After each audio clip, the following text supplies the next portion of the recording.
So howdy fellers. So this weekend we got some did a lot of little detail work, which is not very visually appealing. It's not very satisfying, but we got a lot of prep work done that we needed to get done. I ran a last minute wire. I got this, I put in these reinforcement 2 1x2s because that's where the hinge is going to be on that side, and then same thing over here. Got another reinforcement here because this is again where the hinge is going to be. Same thing there. I also got I went to Lowe's and I got some of this angled molding because I want to have this lip right here. If the door closes and we got weather stripping, I want to be able to have a ledge that's at an angle so that water can shed off if it gets in there. So I went down, I found some of that, and then the only stuff I could find is kind of thick, and I didn't really want to cut it. It's kind of dangerous to cut something that thin with a table saw. I really should get a planer, a big electric planer, but I might do that. I might get one, a handheld one, and then just kind of mount it upside down to something, clamp it to something, and then run these to thin these down. But I ended up, just for now anyway, because this was so short right here, I went ahead and cut this piece and then rounded it over, glued and stapled it in place to kind of extend this lip a little bit. And then down here, kind of the same thing. We've got our edging piece. I don't want to glue these in yet until I get the strips down here. Same right here. I don't want this piece in until I get the skin on. And then I put in this piece here, and then I had to make a clearance cut on this one because we have this is kind of an access box to get to wires and pipes that go underneath it. And then this is really old. This is like a year ago. We made this part of the fan box. So we have an AC unit hidden, stuffed up in there. And I did all kinds of pink foam to make a return air register and then a supply register that goes through the cabinets. It's all hidden and stealthy. Way too much work. Shouldn't have done that, really. I wouldn't do it that way again just because it's a lot of time spent on doing that. But right here, this is where the hot air comes out the back of the unit, and the fan is going to blow the hot air this way. So then we're going to have this in this door. There's going to be some vents, and we're going to put some extra fans to help circulate the hot air out of here, and then we'll have some fresh air vents maybe up here or maybe up there. So anyways, a part of that was this little thing. This is a drip tray because we got a condensation tray back there because I don't want that sitting in there and drip and condensate. So I kind of made this channel for condensation, and then this. So everything is kind of one on top of the other kind of thing. One thing led to another. And then I need to work on the handrails and figure out the height on that and where I'm going to put them. This one is what's screwing me up because this access hatch right here is right in the way of where I want to put an anchor point for the handrail for the wifey. So that kind of messes us up. But over here, this is where one of the handles goes. So I got these 2 anchor points in and mounted. This one has been here for a while, but we got our little board in. Where did the thing go? Now I'm trying to find where's the thing at? Oh, there it is. Sorry, my nose is running. I keep sniffling. So we got that on there. Nice. That's just temporary as far as this piece. I'll probably make a bigger one, but this was just a piece of scrap I had just to, compare the countertop heights and kind of just have something for now. So we got that in, and oh yeah, we got a lot of the wiring for the outside roughed in. We did that the weekend before. We got a lot of this wiring got this reinforcement. Same thing here. Down there we did the same thing. I added in this piece here to get that lip. Same thing here. But again, got this wiring. This wire here is going to be for a solar port for a plug-in remote panel. Then we've got wires going up for solar on the roof and then feeding lights. And then we've got another wire for the porch lights, another wire for the running lights. These ones over here, again, this is for porch lights. This is for running lights right here. This wire. Because this is a wide vehicle, I got to do the two end ones and then the triple down the middle and the triple in the back down the middle. Got this reinforcement here, and then on this side we actually started doing the furring out this section here. If you can see these little extension pieces, because originally my original plan was to just do foam only. I wasn't going to do any plywood. And again, I wish I had not even tried to go that route. But originally it was just going to be foam, period. There was not going to be any plywood. And so this piece was the first thing that went down. And it was meant to be exactly 2 inches to match the foam. But then I decided that wasn't going to be strong enough. With everything we got going on, with how big this thing is, with, you know, a lot of things, how much this thing has been bowing, you know, the flex on the frame. With a lot of factors, I just said, you know what, I'm just not even going to play around. So I decided to do the inside skin and then some stick framing, because we had to do some kind of framing for the windows. So again, one thing kind of led to another with that, where we went from using a little bit of wood to more wood to more wood, and then finally I'm definitely going to skin the outside now. So knowing what I know now, I wouldn't have done it that way. But long story short, I had to get some furring strips here to make this the correct width to line up with all of our studs and all those members. And then also we've got these blocks here. These are all prepped to be the width.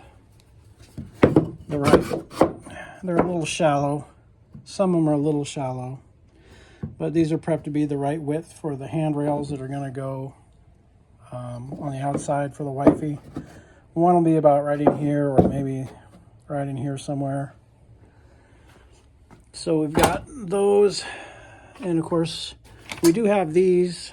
I'm waiting on the 4-footers. But this is what our handrail is going to look like, mostly. Let me get this out of the way with one hand. Okay, one-handed is not the way to go with this.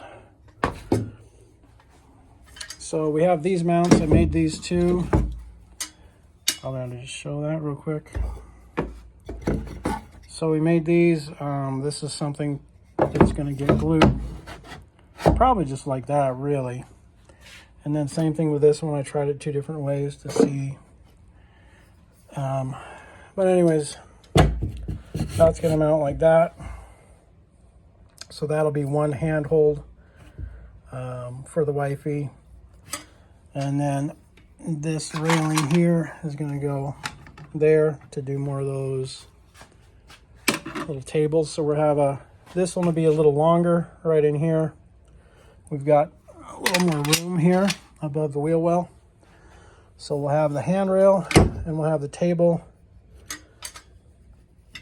And this is what I like. I like this height here. This is a little high than I wanted it to be. But I think this is the height that we want, and that screws it up on that side. But we will be able to do the 4-foot handrail over here whenever that gets here to match that height. Then that leaves me confused on what I'm going to do with the other side, because the heights don't match up because of that access hatch. The inside stuff, I did some more filling of holes, but I kind of gave up on that. That's really boring, and it's hard to get motivated on that, filling all the cracks. And sanding is always just really it's hard to get into that. And then kind of I noticed right here, this, you know, we got the Gorilla Glue heavy duty that's made for foam and wood, but this is coming apart right here and here. So evidently that foam glue or that Gorilla Glue heavy duty caulking glue stuff is just not all that great. So what I'm going to do here, I'm going to take some weed cloth and use some wood glue, glue it down right here and let it set up and cure all the way. And I'm going to take a 2x4 and brace it and push it up. So this will push this back up into there. And once it's pushed up back up in there with the nice glue all hardened up, then I'll glue up here, wrap that weed cloth around, and that weed cloth will act as like a fiberglass and keep that pulled up. And if nothing else, it'll be something good to paint into so that we don't get that crack showing up. I'll have to do that on all those seams right there. But anyways, I mean, I could just caulk it, but I figure that wood's probably going to keep curling on me, especially when we get it wet with paint. Anyways, this is what one of the handholds looks like. I got these mounted over here. Oh, we also did get this piece in right here, and we cut this sort of flush. I need to sand it and smooth it a little bit more, but that's pretty much it there. So this will be nice and smooth when it's done. Got these glued in. Of course, again, this is back when I was only going to do foam. So this piece is just because there's no plywood behind this foam, because I was never going to do that. So this is just to act as a spacer. Now the skin on the outside is going to line up with all these little pieces we added here. This one is almost ready to go on. We got a little more sanding to do, but that's almost ready to go on. And yeah, we did all this area here with the little fern strips. So that's done. This little piece is glued in, this little filler piece. So yeah, basically we're at the point where we are trying to get all the last little bits of trim. Oh, I got this corner piece in. I need to do 3 more. I need to do 1 here, and the same thing will be on the other 2 corners. I also still need to do pieces here and here for the windows. Here and here, and then this one is all crooked. I gotta fix this somehow, but I'll probably wait till I put the window in to see what I do with that. But yeah, trying to get all the little details done so that I can start getting the foam in and glued in really good. And I haven't decided on what glue to use. I've gone and done a number of glue tests, and I'm not really impressed with anything per se. But I'm really, I don't want to say excited, but I just want to get to the point where we get the outer skin on and we start wrapping this canvas up. You know, I'm going to cut all this off except for just like 2 inches. I'm just going to have like a 2-inch seam. But I really want to get started on the skin and get all the canvas on, get it painted, and just get it sealed up. That's what I'm really just itching to do, especially get, you know, the outer skin up here, doing all that. Just right in there is going to be a whole lot of work because that foam doesn't come all the way up and I don't have enough structure on that fan box. I should have put more structure in that thing. I should have went ahead and just cut that up and put in like 2x2 corners and stuff. Like I've said in the last 5 videos, I really wish I had not done foam as a structure.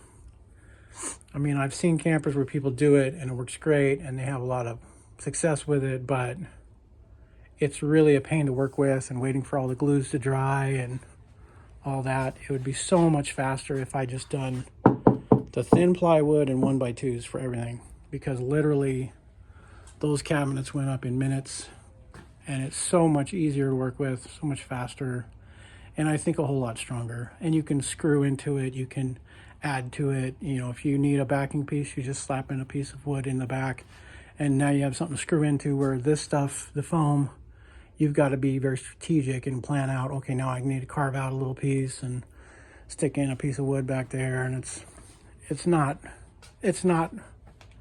what I would do again, for sure. I definitely would not do it again. For the insulation part of it, and you know, gluing and then putting in the foam and then putting on an outer skin, absolutely, because when you sandwich the foam and the plywood, it's super strong. But yeah, I would not try to make stuff out of it again like I did with these cabinets. It was certainly not worth the effort. So, well, I think that's probably enough rambling. At least this time I was sober, so you could maybe understand part of this. I know that one video, like 2 videos ago, I was really drunk and rambling and didn't make a whole lot of sense. So apologies on that. I didn't realize I was that far gone. So yeah, anyways, that's where we are. Oh, I made this thing too. Took a couple of those handles and just made a straight sander. That's gonna be handy. And then I made another one and stuck it on my old Craftsman sander to be a shaper kind of thing. But anyways, I think we'll call it there. Thanks for watching, and if anybody has any ideas or anything I should do before I start buttoning up the skin, you know, please leave a comment and let me know if I'm forgetting something, because I feel like I am. So